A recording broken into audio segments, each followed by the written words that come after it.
Hello students. आज हम लोग देखेंगे ये क्लास 10th।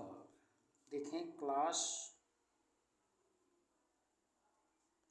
10th का ये आपका विज्ञान में रसायन विज्ञान पार्ट जो है, रसायन विज्ञान का पहला चैप्टर रासायनिक अभिक्रियाएं एवं समीकरण, केमिकल रिएक्शंस एंड इक्वेशंस। ये पहला चैप्टर आज हम लोग इसका थियरी पार्ट जो है उसको आज से शुरू करेंगे। और आप इसमें देख सकते हैं डिटेल में दिया गया है।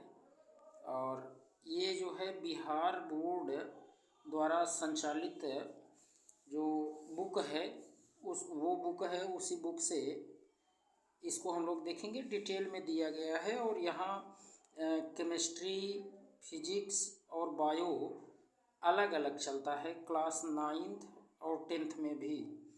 तो अच्छी बुक है, डिटेल नॉलेज इसमें आपको मिलेगी। एनसीईआरटी भी इंक्लूडेड है इसमें, और जो कुछ एक्स्ट्रा होगा वो हम भी इसमें ऐड करके आपको बताने का प्रयास करेंगे। तो इस तरीके से ये थियरी देखिए बहुत डिटेल दिया गया है। और कुछ इसके बाद ये एक्सरसाइज भी दिया गया है, और जो मल्टीपल चॉइस क्वेश्चन है, बहुविकल्पी प्रश्न है, उनके आंसर भी दिए गए हैं इसमें। तो काफ़ी हेल्पफुल है। और वन बाय वन करके हम लोग इसको देखते हैं। ठीक, देखिए आप स्टार्टिंग में आपको यहाँ देखने को मिल रहा होगा कि कुछ जनरल बातें दी गई हैं इस चैप्टर की। आप देखेंगे तो यहाँ मिलेगा कि हमारे दैनिक जीवन में प्रत्येक क्षण कुछ न कुछ परिवर्तन होते रहते हैं। उदाहरण के लिए दूध से दही का बनना, या दूध का फटना, या आर्द्र वायु में लोहे का सामान को खुला छोड़ देने पर उस पर जंग लग जाना, चावल से भात का बनना और हमारे शरीर में भोजन का पचना आदि ऐसे परिवर्तन हैं जिनमें मूल पदार्थ अपने गुण एवं पहचान खो देते हैं, और मूल पदार्थों में रासायनिक अभिक्रिया के फलस्वरूप रासायनिक परिवर्तन होते हैं। और देखिए, जो जहाँ पर नए पदार्थ बनेंगे उसको हम क्या कहेंगे? रासायनिक परिवर्तन। और क्लास 9th यानी पूर्व की कक्षा में आप लोग पढ़ चुके हैं कि रासायनिक परिवर्तन की जानकारी, रासायनिक परिवर्तन कैसा होता है, तो ये सब जानकारी आप ले चुके हो। इस अध्याय के अंतर्गत हम लोग रासायनिक अभिक्रियाओं एवं समीकरणों को व्यक्त करने के बारे में विस्तार से अध्ययन करेंगे। ठीक, तो देखते हैं। फर्स्ट आपका पहला हेडिंग जो है रासायनिक अभिक्रिया यानी केमिकल रिएक्शंस। रासायनिक अभिक्रिया किसे कहते हैं? तो देखिए यहाँ पर इसका आपको सारांश देखने को मिल रहा होगा कि जब कोई पदार्थ अकेले ही या किसी अन्य पदार्थ से क्रिया करके भिन्न गुण वाले एक या अधिक नए पदार्थों का निर्माण करता है, तब वह प्रक्रिया रासायनिक अभिक्रिया कहलाती है। अब इसमें समझना है, देखिए ये समझना है कि जब कोई पदार्थ अकेले भी कर सकता है, जैसे अभी CaCO3 को हम हीट कर दें तो देखिए अकेला पदार्थ ये CaO और प्लस CO2 में देखिए ये ब्रेक हो गया। तो अकेले भी बना सकता है, या किसी अन्य पदार्थ से क्रिया करके किसी दूसरे से क्रिया करके भिन्न गुण वाले एक या अधिक नए पदार्थों का निर्माण करता है। अब किसी दूसरे से भी, यानी कि अकेला तो बना ही सकता, अकेला भी नया पदार्थ बना सकता है। और देखिए इसके अलावा जैसे अभी आप देख सकते हैं, जैसे कैल्शियम हाइड्रोक्साइड ले लीजिए, कैल्शियम हाइड्रोक्साइड, और सल्फ्यूरिक अम्ल ले लीजिए H2SO4। इनकी क्रिया अगर आप करवाएं, ठीक, इनकी क्रिया अगर आप करवाएं तब भी नए पदार्थ बनेंगे। यहाँ पर आपको देखने को मिल रहा होगा कैल्शियम, ये पॉजिटिव पार्ट है, और इसमें नेगेटिव पार्ट है हाइड्रॉक्सिल आयन, और इसका पॉजिटिव पार्ट है ये हाइड्रोजन आयन, और ये सल्फेट आयन जो है नेगेटिव पार्ट है। तो इसका पॉजिटिव इसके निगेटिव से रिएक्शन करेगा तो क्या बनाएगा, कैल्शियम सल्फेट बना लेगा CaSO4 और प्लस यहाँ देखिए दो हाइड्रोजन है, दो हाइड्रोजन और दो हाइड्रोजन आयन यहाँ जब अलग होगा दो हाइड्रोजन आयन और दो हाइड्रॉक्सिल आयन, ये आपस में क्रिया करके वाटर के 2 मॉलिक्यूल बना लेंगे। ठीक है, वाटर के 2 मॉलिक्यूल। तो इस तरीके से यहाँ भी नए पदार्थ बने तो ये भी आपका रासायनिक अभिक्रिया कही जाएगी। ठीक है, इसको हम लोग समीकरण के रूप में लिखे हैं, ये बात याद रहे।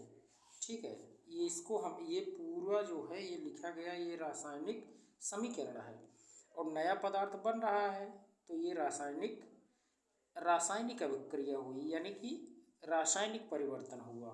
ठीक है, तो इस तरीके से अब ये आप इसमें ये पढ़ेंगे डिटेल में कि हम पहले पढ़ चुके हैं कि 2 या अधिक परमाणु परस्पर संयोग करके अणु का निर्माण करते हैं। परमाणु परमाणु आपस में मिलकर अणु बनाते हैं, ये भी आप जानते हो। जैसे हाइड्रोजन हाइड्रोजन से मिल जाए तो यहाँ पर H2 बना लिया।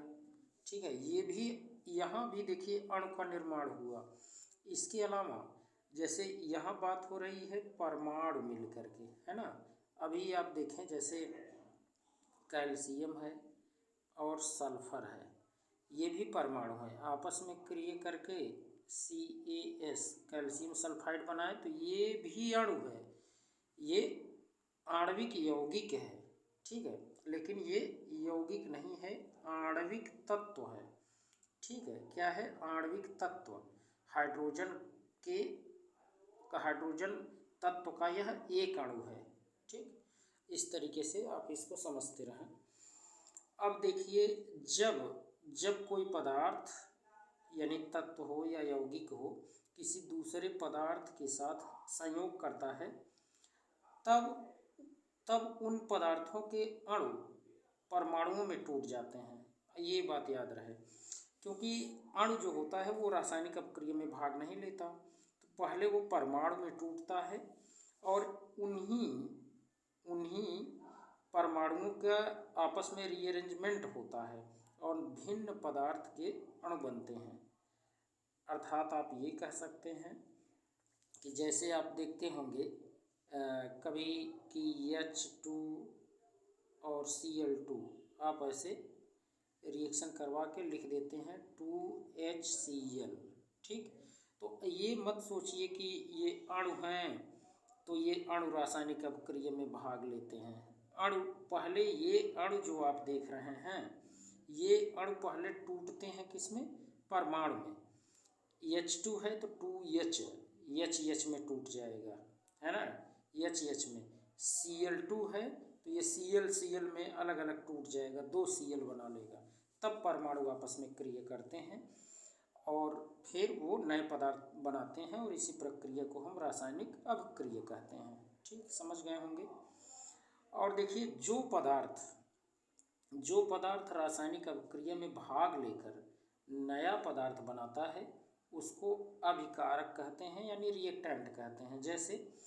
जैसे अभी आपसे कहा जाए कि कैल्शियम और सल्फर आपस में क्रिया करके कैल्शियम सल्फाइड बना लिया। अब आपसे ये पूछ लिया जाए कैल्शियम और सल्फर ये क्या है, तो इन्हीं को आप कह देंगे कि यही क्या है, यही आपके ये अभिकारक कहे जाएंगे। क्या कहे जाएंगे, ये दोनों आपके क्या कहे जाएंगे, अभिकारक। ठीक, और ये जो आप देख रहे हैं कैल्शियम सल्फाइड ये पूछा जाए क्या है, तो इसको आप लोग कह देंगे कि यही उत्पाद है।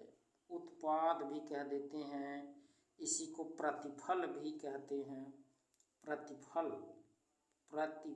भी कह देते हैं, इसी को आप प्रोडक्ट कह देते हैं। ठीक है, प्रोडक्ट उत्पाद, तो ये बात याद रखना है।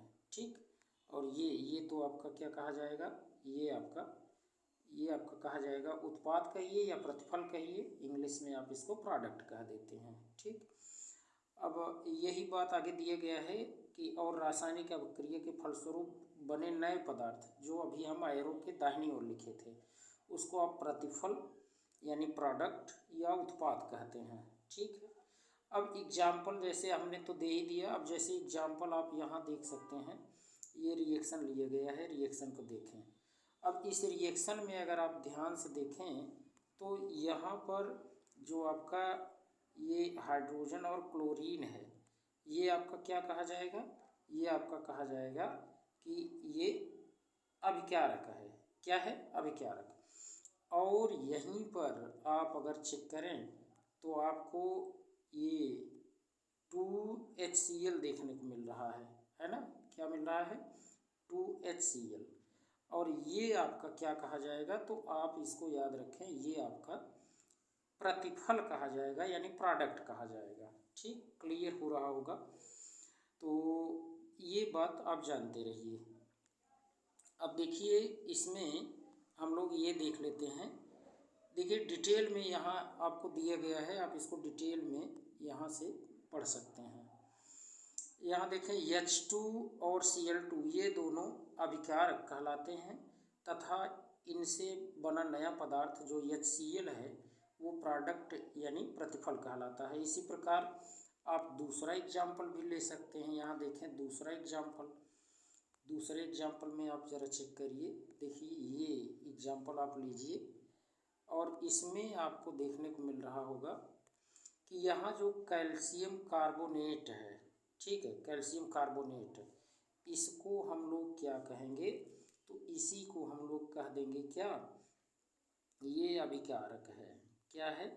अभिकारक। ये अभिकारक है। ठीक, ये आपका अभिकारक कहा जाएगा। और इसी में आप अगर ध्यान से देखें तो यहाँ पर ये कुछ पदार्थ बन रहे हैं, यहाँ इनको हम लोग क्या बोल देंगे, तो इनको हम लोग कह देंगे कि ये आपके उत्पाद हैं या प्रतिफल आप इसे कह सकते हैं। ठीक है, इसी को आप क्या बोल देंगे, प्रतिफल। ये आपका प्रतिफल हो जाएगा। ठीक, प्रतिफल या फिर उत्पाद आप कह देते हो इसको। ठीक, अच्छा, अब इसमें क्या क्या बना, तो आप कहेंगे ये कैल्शियम ऑक्साइड है और ये कार्बन डाइऑक्साइड है। ये दोनों आपके उत्पाद या प्रतिफल कहे जाएंगे और ये कैल्शियम कार्बोनेट क्या कहा जाएगा, अभिकारक कहा जाएगा। ठीक, देखिए इस अभिक्रिया में कैल्शियम कार्बोनेट अभिकारक है, यानी ये अभिकारक है एरो के बाईं ओर, और कैल्शियम ऑक्साइड अर्थात ये कैल्शियम ऑक्साइड तथा कार्बन डाइऑक्साइड और ये, इन दोनों को हम क्या कह देंगे, प्रतिफल। दोनों को ध्यान दें, इन दोनों को प्रतिफल कहेंगे और इसको क्या कहेंगे, अभिकारक कह देंगे, रिएक्टेंट। ठीक, और ये आपका प्रोडक्ट हो जाएगा। तो इस तरीके से आप ये समझ सकते हैं। अब देखिए रासायनिक अभिक्रिया की क्या क्रिया विधि होती है, इसको हम लोग समझ लेते हैं। रासायनिक अभिक्रिया की क्रिया विधि क्या होती है, मैकेनिज्म ऑफ केमिकल रिएक्शन। देखिए समझिए, किसी भी रासायनिक अभिक्रिया में अभिकारकों के अणु पहले टूटकर परमाणुओं में परिवर्तित होते हैं, ये तो अभी बताए भी थे। फिर ये परमाणु ही आपस में पुनर्संगठित होकर, मतलब फिर से आपस में परमाणु जुड़ करके प्रोडक्ट यानी प्रतिफल यानी उत्पाद के अणु बनाते हैं। और इस प्रक्रिया, जो ये प्रक्रिया होगी, प्रोसेस होगा, इसमें अभिकारक अणुओं के परमाणुओं के बीच में बंधन टूटते हैं। मतलब जो बॉन्ड बना होता है, जैसे H2Cl2 है तो H और H के बीच में जो बंध होता है ये क्या होगा, टूटेगा। Cl और Cl के बीच में जो बॉन्ड होगा वो क्या होगा, टूट जाएगा।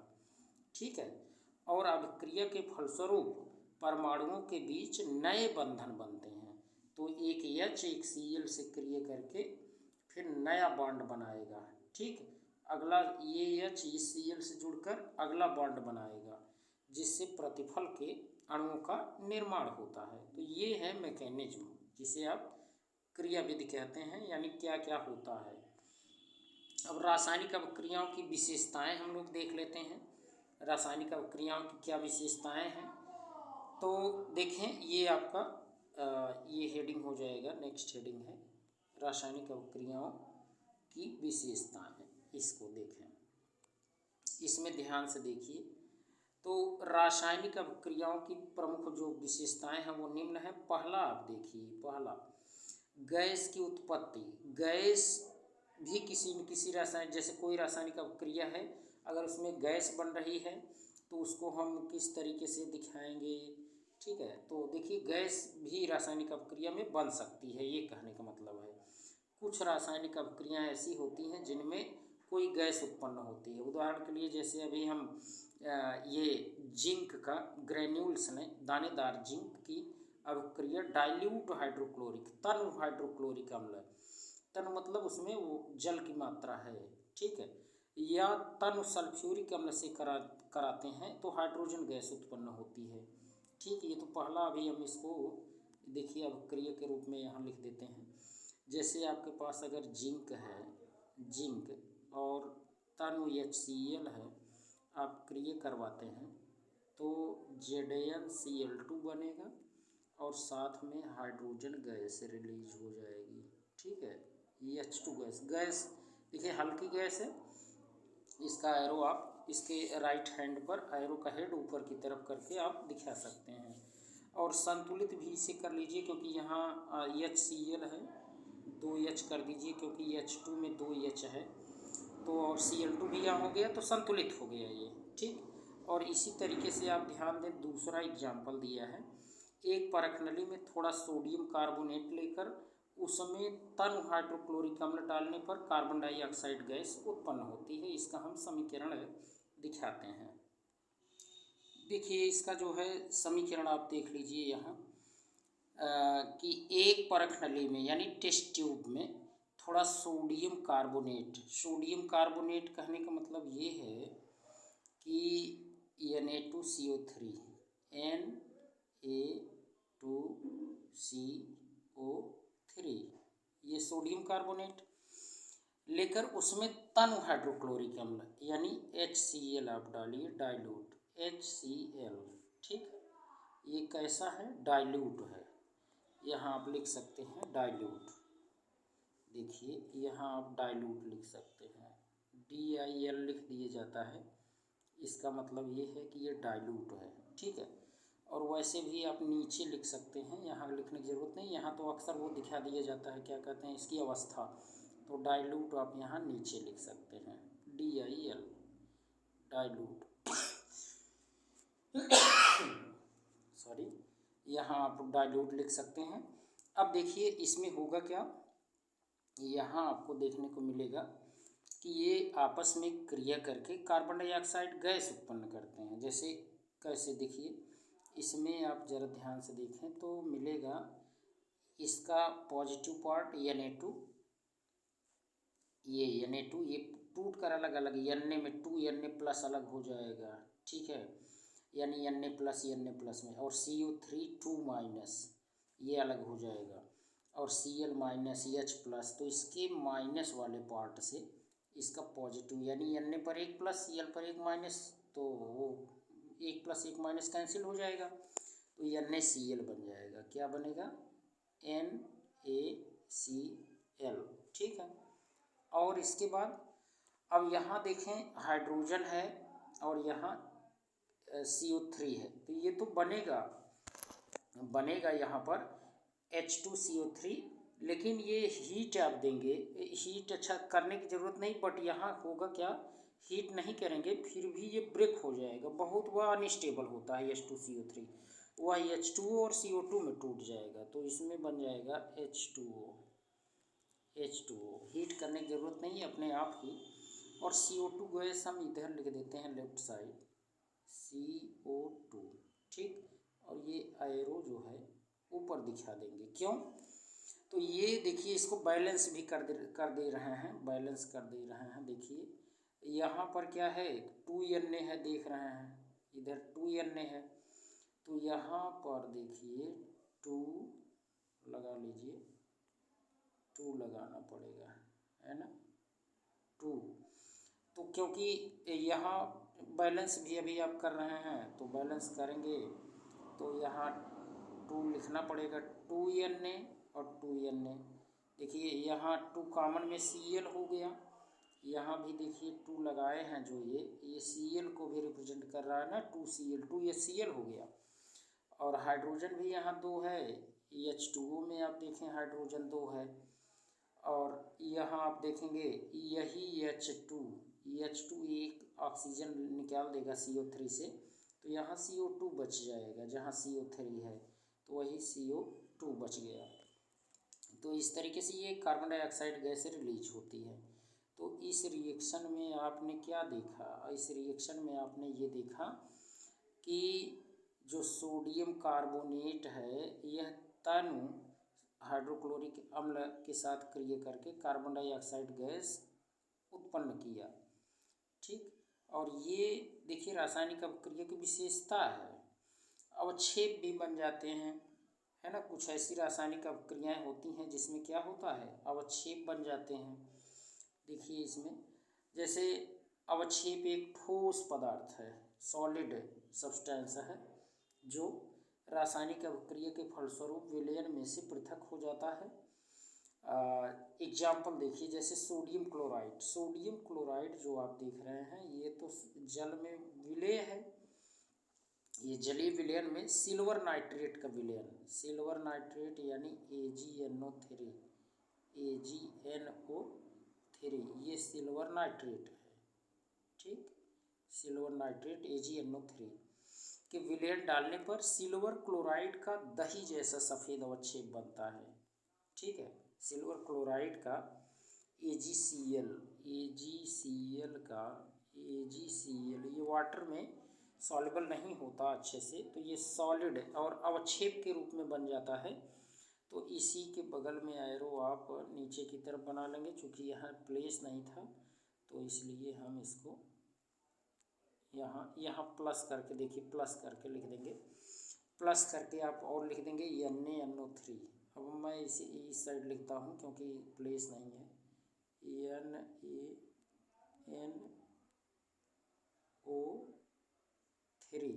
ठीक है, तो ये AgCl जो देख रहे हैं यही अवक्षेप है, और सोडियम नाइट्रेट तो जल में घुल जाता है ये अगेन, तो ये आपका अवक्षेप है। इसके बगल में देखिए वहाँ प्लेस नहीं था, हम यहाँ लिख रहे हैं, समझिएगा इसको, इस रिएक्शन को।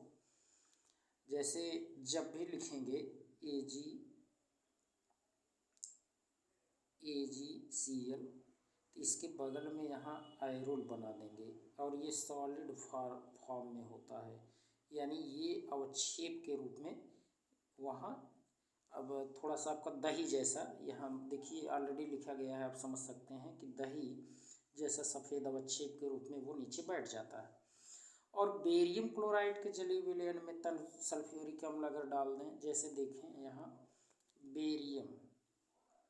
बेरियम क्लोराइड, आपके पास क्या है, बेरियम क्लोराइड में इसका जलीय विलयन है AQ, बगल में लिख सकते हैं एक्वस, है ना। जलीय विलयन में जब आप डाइल्यूट सल्फ्यूरिक एसिड यानी H2SO4, ये क्या कैसा है, तो डाइल्यूट है। ठीक है, इसके साथ रिएक्शन करवाएंगे तो ये तो वाटर सॉल्युबल है, ठीक है, वाटर सॉल्युबल दोनों है, बट जब ये बेरियम सल्फेट से क्रिया करेगा तो बेरियम सल्फेट बनाएगा।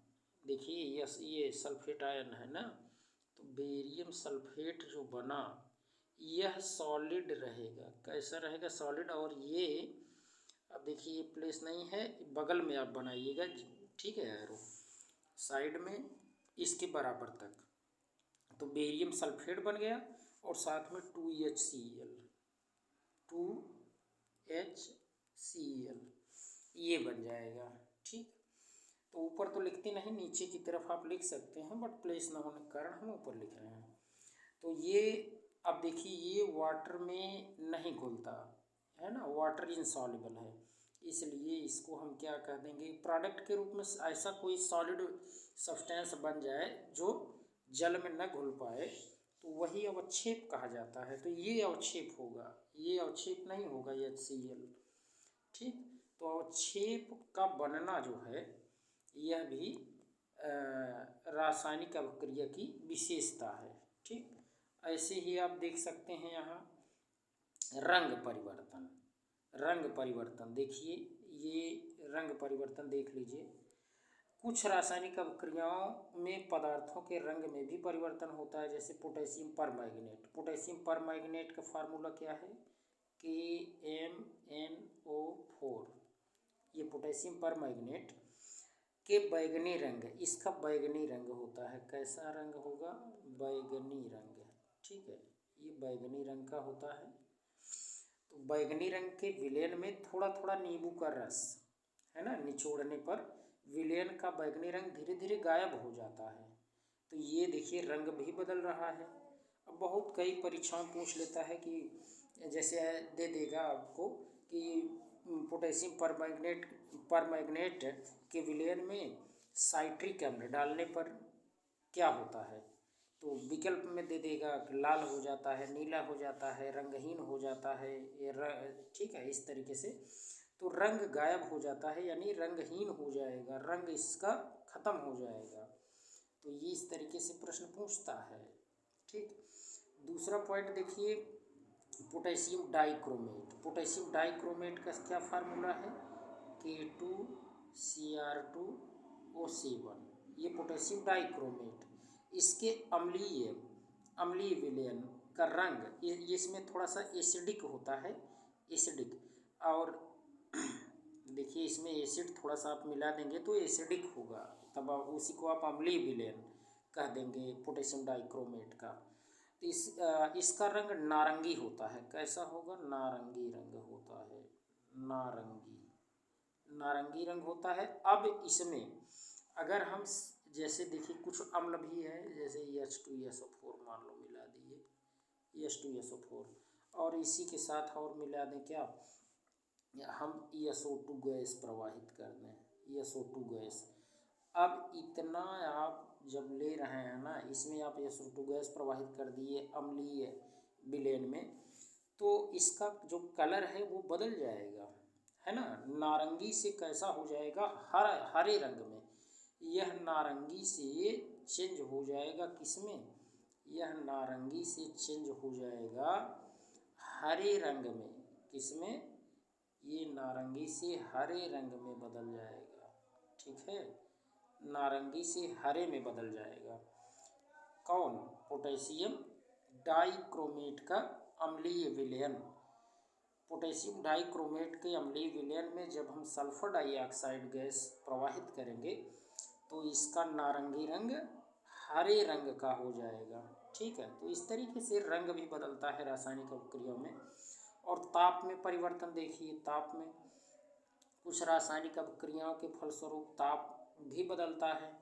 उदाहरण के लिए यदि कली चूना, यानी CaO को कली चूना कहा जाता है, क्विकलाइम, इसको क्विकलाइम भी कहते हैं, सूखा चूना भी कहते हैं, जिसे शुष्क चूना कहते हैं, या इसी को हम कह सकते हैं कैल्शियम ऑक्साइड भी कह सकते हैं। बिना बुझा चूना इसे कहते हैं, बिना बुझा चूना तो CaOH होल ट्वाइस, बिना बुझा चूना भी कहते हैं, कली चूना भी कहते हैं। तो इसके एक ढेले पर जल गिराया जाए, अगर आप जल इसके ऊपर अगर आप गिराते हैं तो पर्याप्त मात्रा में ऊष्मा उत्पन्न होती है, जिससे अभिक्रिया मिश्रण का ताप बहुत अधिक बढ़ जाता है ना। अतः यह अभिक्रिया ऊष्मा छेपी होती है। कैसी होती है? ऊष्मा छेपी होती है। तो इसके विपरीत एक परख नली में थोड़ा अमोनियम क्लोराइड लेकर उसमें बेरियम हाइड्रोक्साइड का विलयन डालने पर अभिक्रिया के फलस्वरूप बेरियम क्लोराइड, अमोनिया एवं जल बनते हैं। ठीक है, हम रिएक्शन दिखा दे रहे हैं इसका।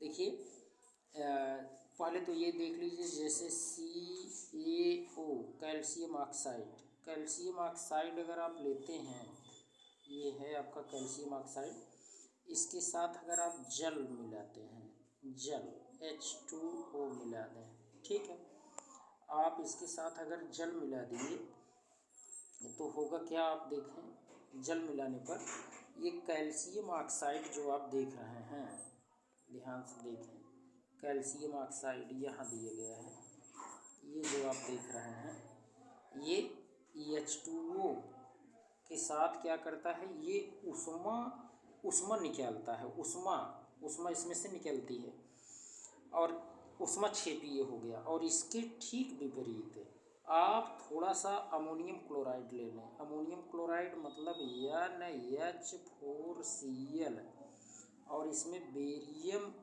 हाइड्रोक्साइड BaOH होल ट्वाइस, ठीक है, इसको मिला दें तो BaCl2 और 2H2O और 2NH3 बन जाएगा, ठीक। इसमें तो अब आप वही बातें यहाँ हो रही हैं, देखिए। तो बेरियम क्लोराइड अमोनिया और जल बनता है और इस अभिक्रिया मिश्रण का ताप घट जाता है। क्यों ऐसा क्यों घट जाएगा? क्योंकि उसमें से क्या होता है कि ऊष्मा जो होती है, ऊष्मा अवशोषित होती है ना, ऊष्मा अवशोषित होती है। जिससे परख नली को स्पर्श करने पर ठंडक महसूस होता है। ठंडक क्यों महसूस होता है? ठंडक इसलिए महसूस होता है, देखिए रीजन इसका है कि ऊष्मा का यहाँ शोषण, जैसे आप अब थोड़ा नहीं समझ पा रहे होंगे, इस बात को थोड़ा समझिए। देखिए यहाँ मैं इसको बना करके दिखा रहा हूँ, जैसे मान लो ऐसे आप समझिए। यहाँ अब इसमें आप ले लीजिए क्या, जैसे यहाँ पर कैल्शियम ऑक्साइड आप ले लिए हैं। क्या ले लिए? कैल्शियम ऑक्साइड, ठीक है। इसमें कैल्शियम ऑक्साइड CaO आपने ले लिया और दूसरे में आपने ले लिया barium hydroxide BaOH whole twice और प्लस NH4Cl। तो देखिए होता क्या है कि जैसे जब आप इसके ऊपर जल गिराएंगे, इसके ऊपर जब आप जल गिराएंगे, यहाँ पर जल H2O गिराएंगे तो इसमें से ऊष्मा निकलेगी। क्या होगा? ऊष्मा निकलेगी, इसमें ऊष्मा निकलेगी, ध्यान देना है ना, इसलिए ऊष्मा क्षेपी है, ठीक है। लेकिन इसमें क्या होगा? BaOH होल ट्वाइस और NH4Cl जब रिएक्शन करवाएंगे तो इसमें ध्यान दें ऊष्मा का अवशोषण होगा। ऊष्मा का क्या होगा? अवशोषण। ये क्या करेगा? ऊष्मा को अवशोषित कर लेगा, ऊष्मा को अवशोषित। जैसे यही आपने लिया था, ये देखिए, ये ऊष्मा अवशोषित कर लेगा, इसमें से ऊष्मा अवशोषित कर लेगा। तो अब ये कैसा लगेगा? जब यहाँ की ऊष्मा अवशोषित कर ली जाएगी तो ये तो ठंडा महसूस होगा ना, यहाँ ठंडा महसूस होगा, ठंडा। और यहाँ पर क्या होगा? जब ऊष्मा यहाँ से निकलेगी, ऊष्मा निकलेगी तो ये कैसा होगा? गर्म महसूस होगा। ये तो गर्म महसूस होगा, गर्म महसूस होगा, क्योंकि ऊष्मा निकल रहा है। यहाँ से ऊष्मा निकलेगा तो ये पूरा जो पात्र है ये क्या होगा? गर्म हो जाएगा। और ये ऊष्मा को ले रहा है, अवशोषित कर ले रहा है, तो ये पात्र जो आपने लिया, बर्तन जो लिया, वो कैसा हो जाएगा? ठंडा हो जाएगा। तो वही यहाँ कहा जा रहा है कि ठंडक महसूस होती है, ठीक है। तो इस तरीके से ये एक हेडिंग और है, इसको कंप्लीट कर लें। अवस्था में परिवर्तन। अवस्था में परिवर्तन कुछ रासायनिक अभिक्रिया के फलस्वरूप पदार्थों की अवस्था में भी बदलाव होता है। उदाहरण के लिए मोमबत्ती जलने पर मोम का कुछ भाग द्रव में बदल जाता है और नीचे गिरता है और कुछ भाग वाष्प में परिवर्तित होकर जलने लगता है। अतः मोमबत्ती के जलने पर ठोस मोम द्रव और गैस में बदल जाता है। और मोमबत्ती का मोम जलना, कार्बन डाइऑक्साइड, इसमें क्या होगा? कार्बन डाइऑक्साइड गैस निकलेगी और जल द्रव के रूप में बदल जाता है। तो इस तरीके से देखिए, गैस और द्रव के रूप में बदला, अवस्था भी बदलती है। तो प्रकृति में विभिन्न प्रकार की रासायनिक अभिक्रियाएं हर क्षण होती रहती हैं और उपरोक्त किसी भी एक विशेषता से रासायनिक अभिक्रिया की पहचान की जा सकती है। तो आज के लिए हम लोग ये इसी पर वीडियो को रोकते हैं। कल से रासायनिक समीकरण के बारे में हम लोग डिटेल पढ़ेंगे।